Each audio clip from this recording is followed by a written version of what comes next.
Актуализација на европското досие на Македонија пред земите членки на Европската Унија. Ова е идејата на европската турнеја на министерот за надворешни работи Бујар Османи. Наредниве денови ќе ги посети Берлин, Копенхаген и Стокхолм. Ќе се обиде да обезбеди имплементација на одлуката за почеток на преговорите, што Советот на ЕУ ја донесе пред една година, а што не е можно без усвојување на преговарачката рамка, што Бугарија ја блокираше во декември.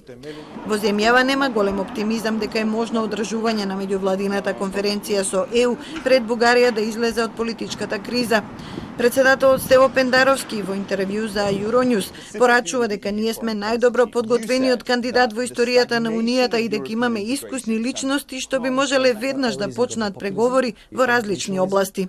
Што се однесува до нашиот источен сосед, очекува прво избор на влада во Бугарија, но и нивно прифаќање на реалноста дека македонците не се бугари.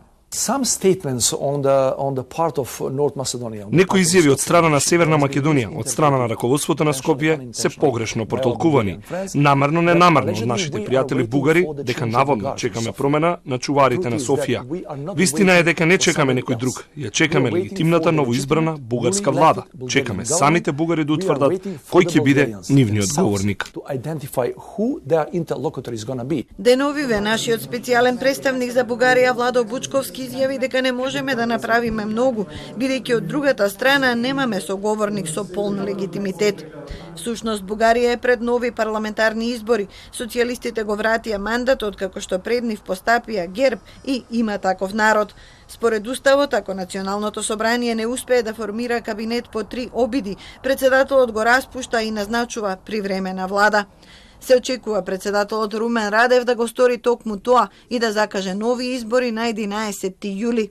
Без напредок во разговорите со Бугарија, Македонија не може многу да се надева дека во јуни би се одржала меѓувладината конференција.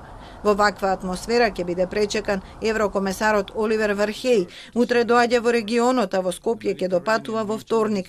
Носи порака дека Европа се грижи за своите партнери, мислејќи на испораката на ветените вакцини, пред се за здравствените работници и ранливите категории.